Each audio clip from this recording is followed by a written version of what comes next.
Namaskar. Good afternoon, everyone. I welcome everyone to the keynote session by Mr. Erik Solheim.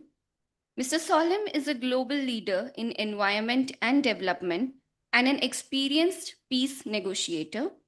He served as Norway's Minister of Environment and International Development from 2005 to 2012, during which he initiated the Global Rainforest Conservation Program and introduced significant environmental legislation.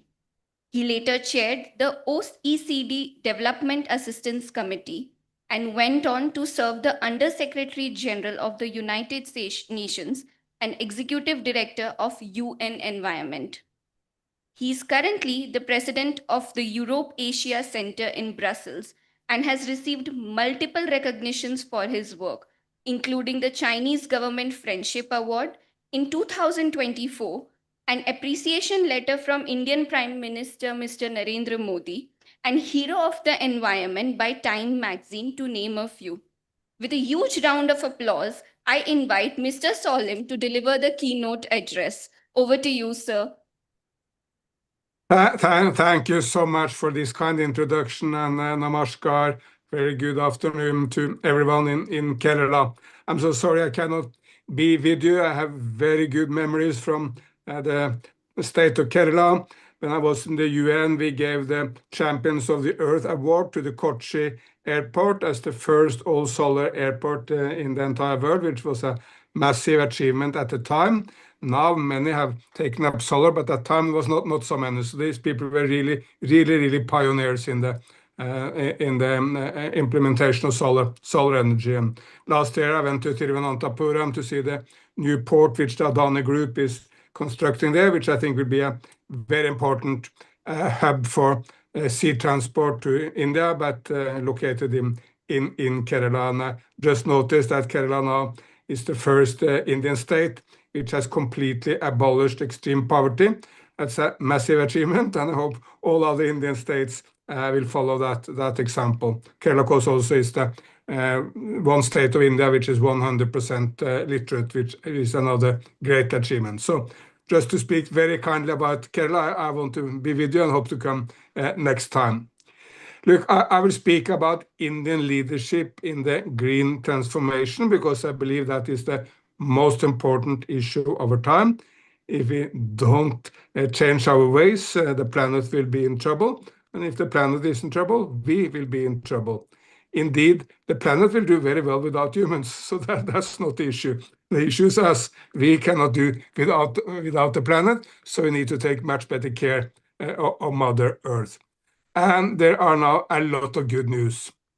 Last month, I went to the state of Andhra Pradesh, where Greenco Group, which is a leading Indian provider of renewable energies, maybe the lead Indian provider of renewable energies, they have established the first totally integrated solar, wind, and hydropower as pumped storage plant anywhere in the world. There's nothing like that in Europe, nothing like that in the United States.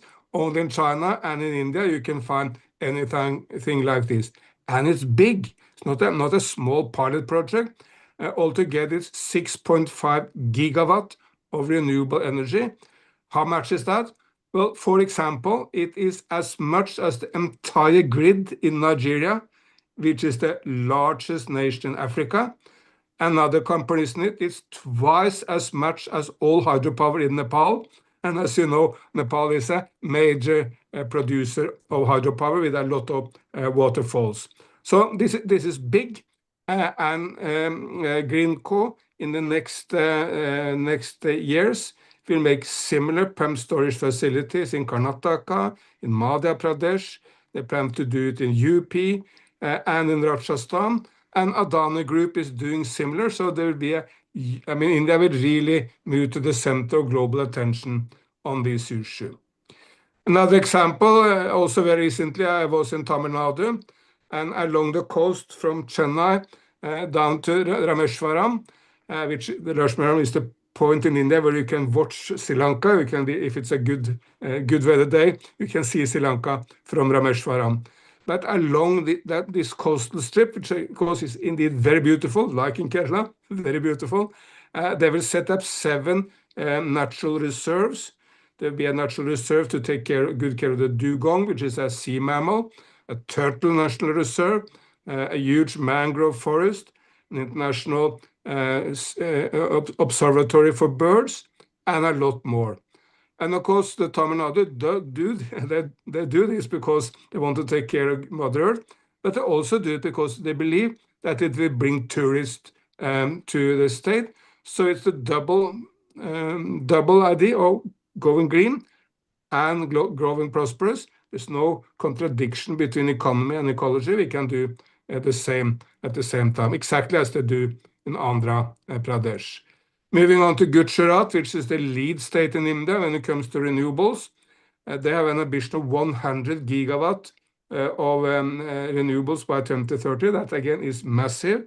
And both Reliance and Ambani, two of the biggest, as you all know, corporates in India, are now making massive solar and wind parks in Gujarat. And Gujarat is very well suited for this because they have huge deserts, not only deserts, these are salty deserts, no one is living there.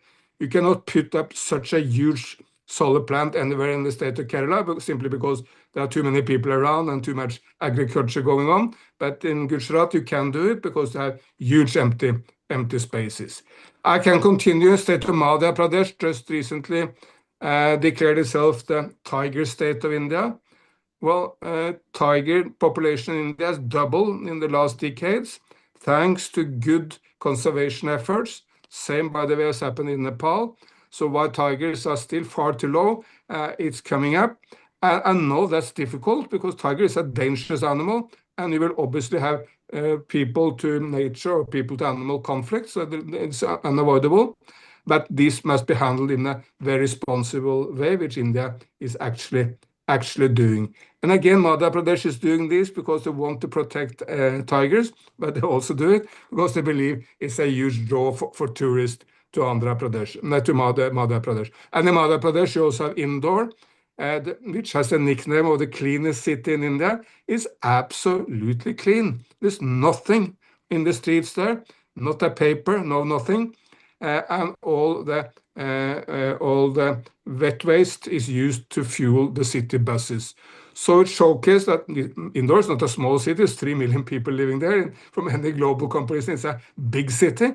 And if they can keep it clean, well, all of India and all of the world can keep it clean.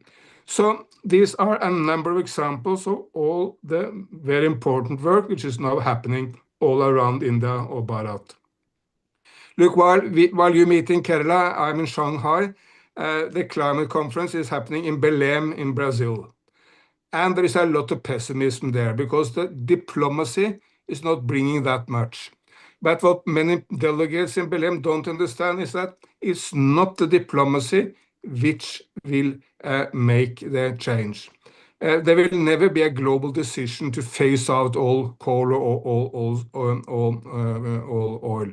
But the competitive power of the renewable companies are now replacing fossil fuels everywhere in the world.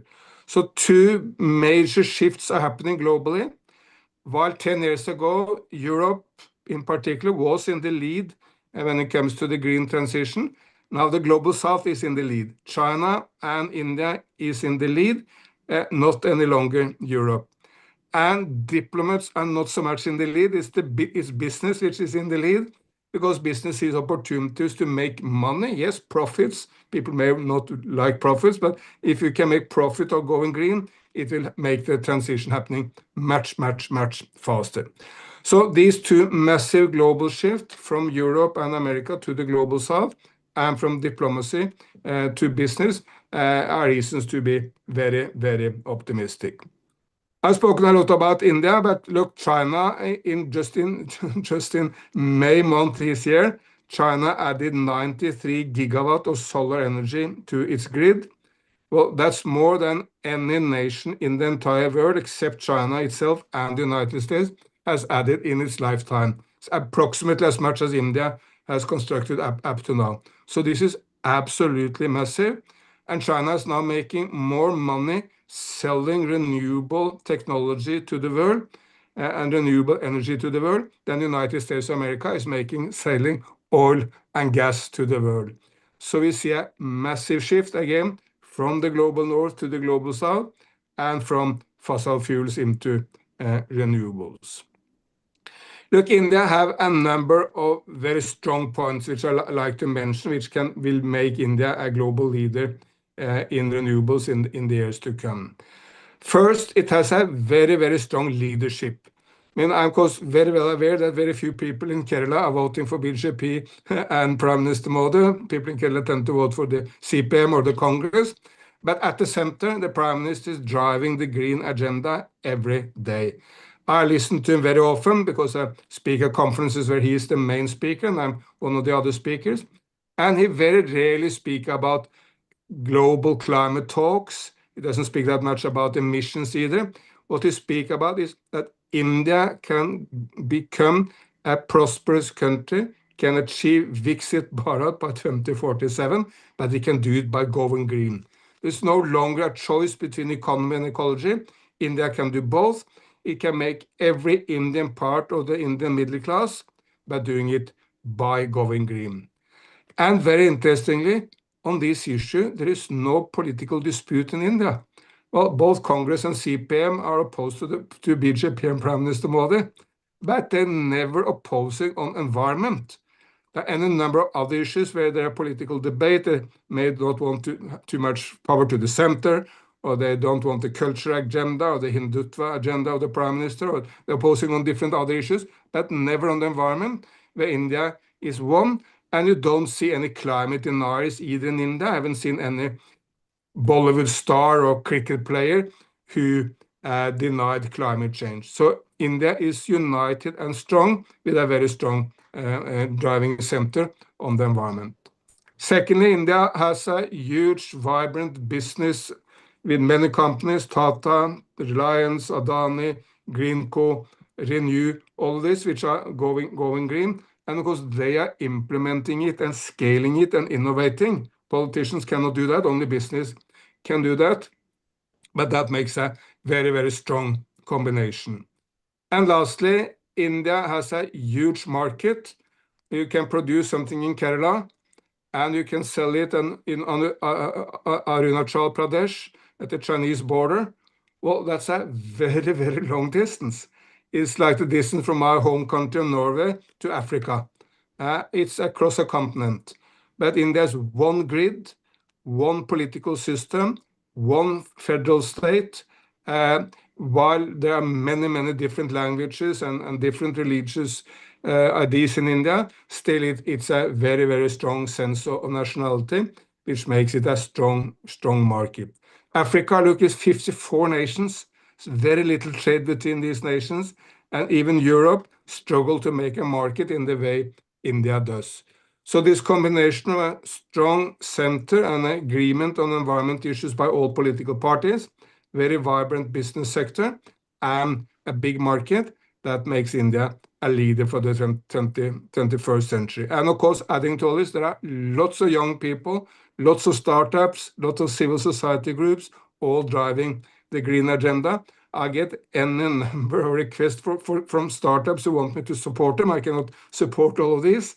But look, they will not all succeed, but some of them will succeed.